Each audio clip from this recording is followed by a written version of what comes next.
अस्सलाम वालेकुम। कल की सेनेट की मुस्तफ़ा कमाल की तकरीर ने तो कमाल कर दिया। मुस्तफ़ा कमाल कल गुफ्तगू करते हुए ऐसा लग ही नहीं रहा था कि वो MQM के सेनेटर हैं, बल्कि ऐसा लग रहा था कि वो TLP के सेनेटर हैं। क्या अंदाज़े गुफ्तगू, कुरान शरीफ की आयत पढ़ना, आइन के हवाले देना, सूद के ख़िलाफ़ ऐसी मुदल्लल तकरीर इससे पहले शायद सेनेट में मैंने ना सुनी हो।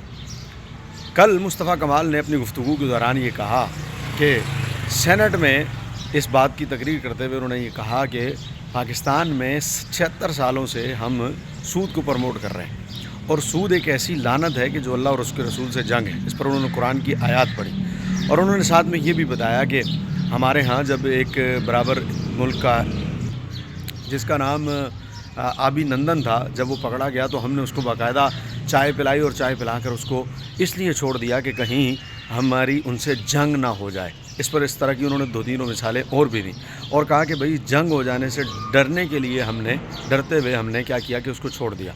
तो कहा कि हम जब इंडिया से जंग लड़ने की पोजीशन में नहीं है तो अल्लाह और उसके रसूल से जंग लड़ने की पोजीशन में हैं। बहुत अच्छी दलील थी।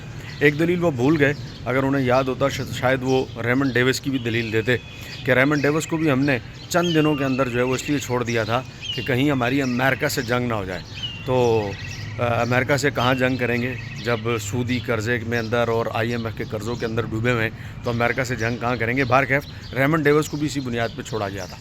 बड़ी अच्छी गुफ्तगू की और उन्होंने वज़ीर मौसूफ़ को जो सेनेट में बैठे थे उन्हें भी मुतवज्जे किया। और ऐसी तकारीर जो है वो अगरचे सेनेट में हमारे यहाँ पाकिस्तान में ऐसी तकारीर का कोई फ़ायदा नहीं होता, बस तकरीर जो है वो फ़कत तकरीर की हद तक ही होती है और तकरीर करने के बाद जो है वो उसको पता नहीं वो कहाँ चली जाती है।